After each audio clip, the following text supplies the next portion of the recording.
리안장의 금요 살롱. 네, 격주로 세 남자가 수다를 좀 떨어보는 시간. 예, 이태광 장강명의 금요살롱. 경희대학교 이태광 교수, 소설가 장강명 씨, 어서 오십시오. 네, 안녕하십니까? 안녕하세요, 네. 장강명입니다. 너무 더우니까요. 네. 오늘은 이 더운 얘기나 그냥 합시다. 네. 더울 때 더운 얘기하면 안 되는 거 아닌가요? 근데 어떻게들 지내요? 이 더위에? 저는 주로 아침 일어나면 피신을 가죠. 어디로요? 카페 같은데. 하루 종일 있어요, 카페에? 네, 카페. 지금 우리 학교가 리모델링 중이라서 연구실을 갈 수 없어요. 아, 그래요? 그래서 갈 데가 없어요. 저는 독서실을 등록을 했습니다. 저 작년부터 독서실을 다니고 있는데요. 에어컨 바람 싱싱 쐬면서 아주 집필 좋은 열심히 하고 방법이네요, 있습니다. 그것도. 네. 저는 카페에서 네. 그냥 왔다리 갔다리. 휴가들은 갔다 왔습니까? 다녀오셨나요, 교수님? 저는 아직 안 갔습니다. 저는 이제 여름휴가는 안 가고 있습니다. 아예 안 가요? 별로 뭐 이렇게 여행 좋아하는 편도 아니고 지금 뭐 뭘 쓸 수 있을 때 열심히 쓰려고요. 지금 네. 두 분의 모습이 남다른 모습이 아닌 게 네. 지금 거의 대부분의 이 사람들이 어디론가 갑니다. 카페, 그렇죠. 도서관, 네. 뭐 대형 쇼핑몰, 백화점, 뭐 백화점, 마트, 네. 뭐. 네. 저는 그래서 카페 주인하고 되게 친해졌어요. 아니 근데 너무 오래 있으면 뭐라고 한잔 그러잖아요. 시킨 다음에 예, 계속 하루 종일 있으면 좀 처음에는 이제 민폐입니다. 가서 조금 미안하니까 두 네. 잔도 시켜 먹고 이제 했는데 네. 지금은 이제 가서 그냥 이야기를 수다를 떨죠. 그냥 같이. 그러면 친해졌어요. 그래. 차값으로 에어컨비 이렇게 하는 거 보면은 저 그 카페 주인 입장에서 손해일 것 같은데. 그렇겠죠. 밤에 잠은 잘 옵니까? 잠을 원래 잘 못 자는데 더우니까 예. 잠이 잘 안 오더라고요. 그러니까요. 예. 네, 에어컨 켜고 잡니다. 그것도 한 재작년까지는 좀 죄책감 느끼면서 밤에 하루 종일 에어컨 켜도 되는 걸까 했는데 이제는 뭐 죄책감이고 뭐고 살아야겠다. 요즘에 경제죠. 나온 말이 냉방난민이란 말이 나왔어요. 아 그래요? 그러니까 이게 뭐 정말 우리가 이걸 해도 될까 이렇게 생각하는 그런 게 냉방난민이죠. 제가 지금 팟캐스트 팀원들이랑 저번에 얘기를 하는데 저희 팀원 중에 두 분이 에어컨이 없더라고요. 되게. 그래서 야 도대체 어떻게 사는 거냐 예, 에어컨 예, 없이.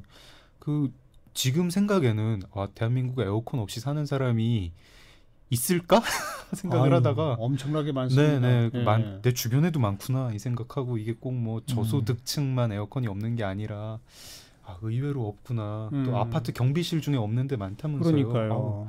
그게 이제 에어컨이 사치품이 아니에요. 그래서 나온 용어가 폭염복지라는 네네. 용어. 네. 지금까지는 사실 어려우신 분들을 위해서 겨울철 이 난방 지원 뭐 이런 것까지는 좀 우리가 신경들을 썼는데 네.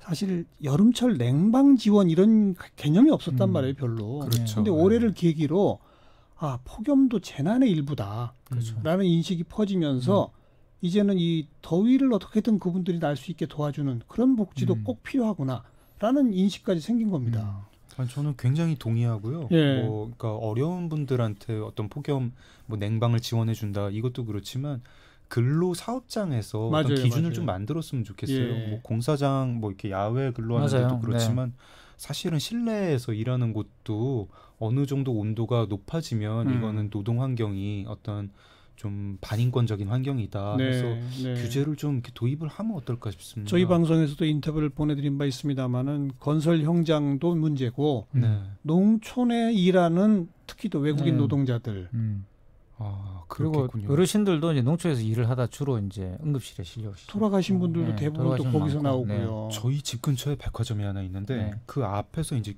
주차 요원들이 있거든요. 맞아요. 하루 종일 거기서 이제 그 수신호로 때 앞에 쐬면서 하는데 야 저거 저렇게 해도 되는 걸까? 저 주차를 저런 식으로 지원을 받아야 되는 걸까? 자동차 운전하는 분들이 그런 생각 들더라고요. 그나마 그런 대형 백화점의 주차 관리 요원들은 시간을 해서 교대 근무라도 좀 하는데 그런 것도 안 되는 농촌 건설 현장 이런데 정말 어떤 기준 같은 거 둬야 됩니다. 네. 네. 이게 진짜 정말 생존의 문제더라고요. 열사병 때문에 지금 돌아가신 분이 벌써 수십 명 단위로 되니까요. 네. 온도가 체온보다 높아지면 실외 온도가 피가 말 그대로 끓는다 그러더라고요. 의사분들이 말씀하시고. 그러니까 우리는 못 느끼는 거죠. 그러니까 이 몸 안의 온도가 말 그대로 이제 우리 36 36.4도인가요? 7도인가요? 36.5도. 36.5도인가요? 근데 거기보다 높아져 버리면 안에서 피가 안에서 진짜 피가 끓고 끓습니까? 네, 끓고 피 끓는 청춘이란 말이 진짜 이제 말 그대로 피 공급이 안 되는 거죠. 아, 진짜 피가 끓으면 안 되는 거죠. 피가 네. 뭐 그냥 끓는 건 괜찮은데 네. 자, 그게 문제가 되는 거죠. 오늘 뭐 더위 얘기로 그냥 수다를 마지막까지 갈 수는 없고요. 네. 화두를 하나 던질게. 네. 이 폭염을 둘러싼 불편한 진실 뭐 이렇게 이름을 붙여봤는데 네. 방금 장강명 작가도 뭐 에어컨 뭐 밤새 이렇게 켜도 되나? 아유 이제 내가 가서 우선 살아야 되겠다. 밤새 키자. 뭐 이런다고 하잖아요. 네. 그러니까 에어컨 가동이 많아지고 있다. 그럼 그 에어컨 가동 때문에 전기가 더 많이 사용된다. 그렇죠. 네. 뭐 지금 요새 뭐 전기 누진제 논란도 있습니다만. 네. 그럼 네. 그 전기를 또 많이 생산하려면 결국은 뭡니까? 에너지 많이 들고 그게 발전소를 결국 이제 또 발전소 만들어야죠. 우리나라를 뭐 일으키겠죠. 원자력 논란도 있습니다만은 석탄 화력 발전 이런 것도 있단 말이에요. 그럼 그게 또 온실가스를 내 가지고 또 지구 온난화를 가져온단 네. 말이죠. 다 인간이 저지른 그 지구 온난화 때문에 이렇게 더워지는데 그것 때문에 못 살겠다고 또 지구 온난화를 가속화시키는 이 불편한 진실 얘기해 보세요. 그러니까 이번에 제가 이제 누진세 논란이라든가 네. 이런 한국에서 지금 이제 특히 폭염과 관련돼서 논의되는 것들 보면 아쉬웠던 점이 금방 지적하신 그 내용이에요. 사실은 이게 이제 지구 온난화 또는 기후 변화라고 그러지 않습니까? 그것에 직접적 이제 피해를 우리가 이제 보고 있는 거잖아요. 그러니까 예. 자연 변화, 자연 변화가 결국은 인간이 만들어낸 여러 가지 그런 공해라든가 또 주로 이제 뭐 화석 연료를 태우면서 발생하는 여러 가지 이제 그런 열들이죠. 이제 그런 것들 때문에 지구 온난화가 발생하는 것인데 그와 관련된 이야기들이 별로 안 나왔다는 거예요. 네. 사실은 이제 그와 관련돼 가지고 자동차도 줄여야 되고 뭐 말 그대로 이제 저소득층이나 또는 뭐 노약자들에게 에어컨을 공급하고 말 그대로 폭염 복지를 해야 되지만 그것과 더불어서 좀 견딜 만한 분들은 사실은 이와 관련된 대책들을 논의를 해야 되는 거죠. 예. 또 정책 결정자들은 이와 관련된 문제들을 이야기하고 논의하고 또 유도하는 그렇죠. 그런 공론들이 있어야 되는데 그게 너무 없었어요. 그래서 이 문제가 그냥 누진세 완화하고 그냥 에어컨 많이 공급하면 되는 것이냐. 사실 그렇지는 않은 것 같거든요. 근본적 대책은 안 되죠. 왜냐하면 전기 사용량이라는 것은 한번 늘어나 버리면 줄이기가 줄이지는 어렵죠. 못해요. 뭐 예. 인구가 막 기하급수적으로 줄어나가지고 뭐 줄어드는 건 모르겠지만 결국 사용량은 그대로 유지될 수밖에 없고 그랬을 때는 어떤 그런 오염의 총량이라는 것은 똑같을 거라는 거죠. 점점 늘어날 거라는 거죠. 제가 이 얘기 받아가지고 조금 한번 거창하게 네. 한 차원 높여보면은요. 저는 저런 생각이 들었습니다. 이게 한 국민 국가가 대처할 수 있는 문제인가 말하자면은 전 지구적 문제지 않습니까? 그렇죠. 전 지구적 문제고 한 국민 국가 차원에서는 대처를 못합니다. 왜냐하면 우리가 에너지를 줄이기로 한다. 이게 한쪽에서는 산업 경쟁력을 그만큼 낮춘다는 얘기가 되고 또 한쪽에서는 그 나라 국민들의 복지를 그만큼 낮춘다는 얘기가 됩니다. 우리만 전기요금 높여가지고 전기 사용량 줄이고 우리만 뭐 철강산업, 조선산업에 전기 덜 쓰게 하고 예. 이러면은 한국이라는 나라 경쟁력, 한국이라는 나라 국민의 행복 이게 떨어집니다. 근데 안 할 수가 없어요. 그 전 지구적 차원에서는 해야 되는데 모든 국가들이 다 이 생각을 하고 있을 거란 말이죠. 여기서 이제 슬슬 이제 어떤 문명사적인 과제? 그렇죠. 21세기 과제 중에 굉장히 국가가 해결 못하는 과제들이 많이 나오는 것 같아요. 그렇죠. 중산층 붕괴라든가 난민이라든가 그중에 제일 피부에 와닿는 게 이 온난화이고 이거 심각한 문제인데 예. 이거 해결할 어떤 담대한 상상력 같은 게 필요하지 않나 싶습니다. 예를 들어서 우리가 지금 안 하는 건 아닌데 뭐 교토의정서 같은 거 뭐 어떤 기후변화 협약 같은 거를 시도는 하는데 지금 국제 질서에서 이게 될 것 같지는 않거든요. 결국 거기 참여하는 나라들이 다 자기 나라 국익 생각할 거란 말입니다. 그렇죠. 우리는 부담 덜 지고 다른 나라들이 좀 많이 줬으면 좋겠어. 중국이 좀 많이 져라. 인도가 많이 져라. 아니다. 미국이 많이 져라. 이러면서 계속 이제 시간 못 쫓아갈 것이고 요게 좀 어떤 진짜 한 22세기, 24세기쯤에 그때 이제 후손들이 우리를 보면서 그때 21세기 사람들이 국가라는 거에 개념이 사로잡혀가지고 국익 생각하다가 지금 이 모양 이 꼴이 났대. 지구가 뜨겁대. 이런 생각하지 않을까 지구적 싶습니다. 차원의 문제인 건 맞습니다만은 선진국들이 그동안 산업화를 하면서 온실가스를 어마어마하게 쏟아낸 거잖아요. 그렇죠. 문제가 크니 이제부터는 줄이자는 거잖아요. 네. 그럼 지금 막 개발을 하려고 하는 그 나라들은 네. 아니 우리도 좀 산업화 좀 해보겠다는데 왜 난리야 너희들은. 너희들이 다 저질러 놓고 각 이런 국가 얘기가 또 나온다는. 입장에서는 네, 그러니까요. 그렇습니다. 지금 중국이나 인도가 이거 그게- 납득하기 어렵죠. 그래서 참 어려운 과제예요. 근데 이제 유럽 국가가 또 이런 문제를 이제 산업의 논리 또는 시장의 논리로 풀려고 하는 경향이 있죠. 그게 대표적인 온실가스와 관련된 세금을 매긴다든가 네. 이제 그런 시도인데요. 왜냐하면 결국 그렇게 해서 온실가스를 많이 배출하면 이제 그 사용 단가가 많이 올라갈 수 있도록 하면 어떤 일이 벌어지면 재생 에너지에 대한 투자가 이제 늘어나게 된다는 거예요. 독일이 이제 사실 그렇게 하고 있고 그 독일 제가 이제 만난 어떤 그런 환경과학자는 저한테 그러더라고요. 앞으로 인류가 독일에게 감사하게 될 거다 이런 이야기를 하던데 결국 독일이 재생에너지를 많이 만들어내면 결국 그것을 또 이제 많은 사람들이 구매하게 될 것이고 그런 식으로 이행이 일어날 거다라는 물론 지나친 낙관론일 수 있어요. 하지만 예. 아무것도 하지 않는 것보다는 이제 낫지 않을까라는 생각이 드는 거고 여러 가지 점에서는. 근데 그 아마 세세한 룰을 정하는 데 있어서 그것도 국가별로 참 입장 차이가 클 겁니다. 그러니까요. 탄소 배출 거래를 하는 거에 대해서도 누구한테 어느 가격으로 팔고 사게 할 것이냐 그걸 가지고도 논의가 클 거고 사실 또 이제 게다가 이미 그 최강국 미국 트럼프 대통령도 절대 안 듣죠. 네네. 빠져버리잖아요. 미국이 사실 생각하면은 뭐 미국이 그렇게 가장 말을 안 할수 들어요 지금. 교토 정서도 안 지키고 그러니까요. 가장 많은 온실가스를 배출하고 있는 국가죠. 뭐 선진국 그룹이 있을 거고요. 그다음에 이제 지금 또 쫓아가는 이제 산업 한창 개발하는 개발도상국 그룹이 있을 거고 그리고 이제 제3의 그룹도 있거든요. 개발도상국조차 되지 않은 어떻게 보면 그 기후 변화의 피해를 가장 심각하게 입을 뭐 저지대 국가들이라든가 어떤 적도 지역에 있는 국가들 이런 데서는 아마 발언권도 지금 없지 않을까 싶습니다. 뭐라고 이제 발언을 하고 싶지만 예. 사실 뭐 어떤 지렛대가 없지 않습니까? 그런 예. 국제 무대에서 그러면은 이거 참 그래가지고 그렇다고 이제 지구를 위해서 제가 또 밤에 에어컨 안 켜고 자는 것도 참 저로서는 괴로운 일이고 우리 근데 이런 과제들을 지구를 위해서 이 더운데 차가 있음에도 불구하고 네. 대중교통을 이용한다. 그것도 또 쉬운 일이 아니고. 근데 저런 생각은 좀 합니다. 그 어떤 우리가 지금 지구를 위해서 이렇게 저렇게 해야 된다고 윤리적 소비라고 가이드라인들이 있지 않습니까? 일회용품 안 쓰고 뭐 하는 것들이요. 그렇죠.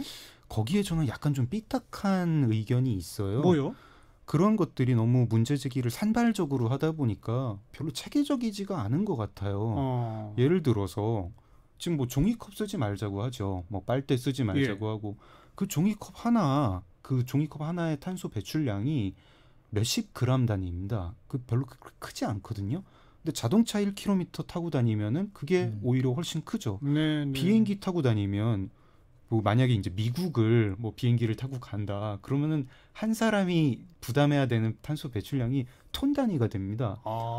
그러면은 우리가 지금 그렇게 막 일회용품 아끼자고 할 땐가 금지할 땐가 일회용품 쓰는 사람들보다 분명히 미국을 비행기 타고 왔다 갔다 하는 사람들이 더 재산도 많을 것이고 지구 온난화에 책임이 있을 텐데. 그럼 세계 여행 그 국제적 그런 비행기 여행 하지 말아야 됩니까? 그러니까 지금 어떤 이런 지구적 과제에 대처하는 방법들이요. 제가 볼 때 좀 이렇게 너무 체계가 없고 산만하고 살짝 뭐 이런 표현 괜찮은지 모르겠습니다만 좀 조잡해 보인달까? 그러니까 일회용품 사용 줄입시다보다는 자가용 운행 자제해서 대중교통 발전시킵시다. 내지는 뭐 따릉이 자전거들도 활성화합시다. 이런 게 더 효과가 크다.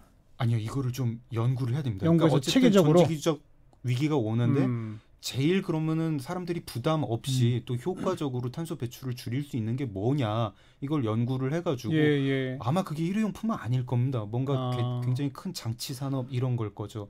그리고 그 연구도 그 한 국가의 연구가 아니라 아마 전지구적 대응을 해야 될 거고 뭐 이렇게 날이 더워가지고 그런가 굉장히 좋습니다. 이상한 생각들 많이 해봤습니다. 아니 이상한 생각이 아니고요. 이가 아까 이태광 교수가 잘 지적한 게 폭염하니까 전기 누진제 완화, 누진제 폐지 그 얘기만 나왔는데 이 폭염을 가지고 우리 국민들 사이에서라도 기후 변화에 대한 경각심, 그렇죠. 장기적으로 우리 사회가 어느 방향으로 가야 되는가에 대한 논의 이거 시작해야 된다 그 말인 거죠.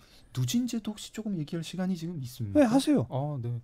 누진제도 저는 지금 좀 반대하는 의견이에요. 지금 뭐 정부가 완화한다고 했지만 완화를 반대해요? 아니요, 완화를 더 해야 된다. 누진제 제도 자체 좀 폐지하자. 반대하는 의견입니다. 왜냐하면은 누진제 폐지. 옛날이랑 달리 지금 가정에서 전기 많이 쓰는 사람들이 그렇게 부자들인 것 같지가 않습니다. 예를 들어서 부부가 맞벌이를 한다. 그 둘 다 억대 연봉자다. 이 집 전기요금 별로 안 나올 것 같아요. 낮에 사람이 없으니까요. 그렇죠. 근데 미혼모가 아이를 둘을 키운다. 그래서 나는 집에 계속 있어야 된다. 예. 이 에어컨 안 틀라고 할 수 없거든요. 예. 이 집이 전기요금이 더 많이 나오는 거 좀 이상하지 않습니까? 우리가 대표적으로요. 네. 겨울철 난방을 있는 사람들은 뭐 도시가스 떼고 그렇죠. 뭐가 저렇게 하는데 저소득층이 저소득층이 이제 전부 전기를 쓰는 전기 거죠. 난로, 전기장판 이래서 전기를 많이 쓰는 거예요. 그거는 또 아마 한국의 어떤 전기요금 체계가 전기가 이제 에너지 중에 이상하게 좀 싸게 매겨져 있어가지고 고급 에너지인 전기를 가지고 난방을 하는 이제 좀 비효율적 소비가 일어나는데 또 난방하고 달리 냉방은 전기 외에 다른 방법으로 하기가 어렵거든요. 뭐 얼음찜질로 할 수도 없고 수박 먹는다고 되는 게 아니고 이건 전기로만 해야 되는 거고 여기 이제 우리가 지금 시대가 바뀌었고 알겠어요. 냉방이 예. 기본권 차원이 됐는데 그러니까 누진제는 없애는 게 낫다.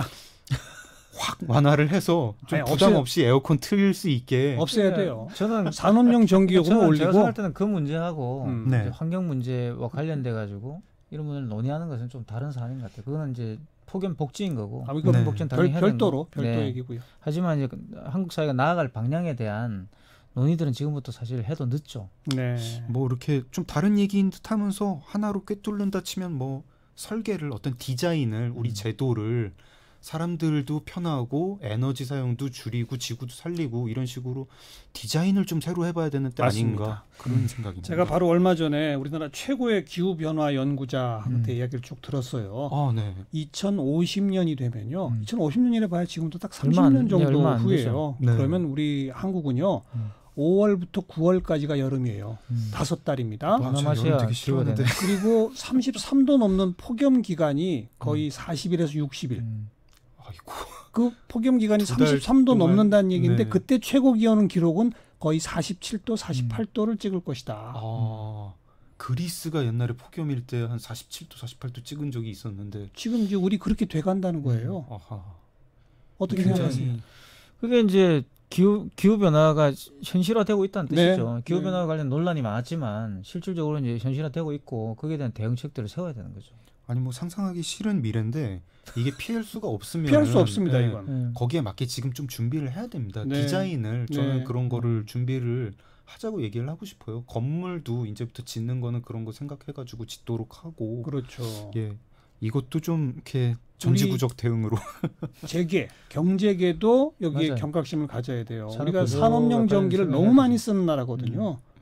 그것도 역시 산업용 철물을 전기가 녹이는데 전기 쓰는 나라가 어디 있습니까? 그러니까. 그러니까 산업용 전기가 싸기 때문에 그걸 마구 그렇죠. 쓰는 산업 체계로 돼 있는 거예요. 이걸 구조를 바꿔줘야 될 필요가 있는 그렇죠. 거죠. 여태까지는 그게 이제 좀 산업에 대한 지원책이었고 또 대한민국이라는 나라가 중화공업 흥해가지고 어떤 발전을 한 나라니까 여태까지는 역할이 있었던 것 같긴 한데요. 이제 조금 바꿀 때가 됐죠. 예, 우리도 이제 선진국 문턱에 들어섰고 좀 산업 전략도 여기 바뀌어야 맞춰가지고 됩니다. 바뀌어야 될 것 같고요. 네. 그래요. 우리가 뭐 누진제 얘기 많이 하고 일회용품 내지 플라스틱 쓰레기 뭐 이런 거 폐비닐 이런 거 줄입시다 이런 네. 얘기 많이 했는데 네. 이걸 조금 더 큰 틀에서 네. 그렇습니다. 기후 변화, 지구 온난화에 대한 전 지구적 경각심 그리고 대한 국민으로서의 경각심, 네. 경각심뿐만 아니라 뭔가 이제 해야 실천을 합니다. 해야 되겠죠. 어. 네. 두 분 이제 앞으로 뭘 실천하실랍니까? 저는 올해 차를 살려고 하다가 포기했어요. 제가 말씀하신 자동차를 안 사야 될 것 같아요. 제가 차가 없거든요. 그래서 저는 다른 사람보다 아마 탄소 배출량이 굉장히 적을 겁니다. 네. 그리고 저 해외여행 갈 때는 좀 이렇게 죄책감을 가지고 가든지 아니면 좀 덜 가든지 하겠습니다. 수고하셨습니다. 네, 감사합니다. 고맙습니다. 경희대 이태광 교수, 소설가 장강명 씨와 함께한 리엔장의 금요 살롱이었습니다. 통행료 부담이 줄었으니까 안 타면 손해죠. 아직도 빠른 길 놔두고 돌아가세요? 출퇴근이 얼마나 편해졌는데. 실속 있는 운전자라면 서울 외곽순환고속도로 일산퇴교연 구간 요금이 저렴하니 어찌하니 달릴 소냐. 통행료 낮추고 국민 행복 올리고. 8월 15일까지 이용인증 이벤트 중. 김정근 이지혜의 비타민 뉴스. 구주제약에서 정말 탐나는 비타민을 만들었습니다. 우리 부부처럼 탐난다고 합니다. 엘시스테인과 비타민의 만남 엘시비탐. 피로엔 엘시비탐 파워. 피부엔 엘시비탐 미. 탐나는 비타민. 엘시비탐. 잘 듣는 회사 구주제약. 시사자키 이번 한 주 순서 모두 마무리 짓겠습니다. 참 덥지만 편안한 주말 휴일 보내시기 바라고요. 다음 주 월요일 다시 인사드리죠. 안녕히 계십시오. CBS. 얘기 들었어? 가영 엄마 이번에 대박 났대. 어머, 뭘로? 집주인 임대주택 사업이라고. 주택의 신축 수리 매입 비용은 기금에서 저렴하게 대출해주고 LH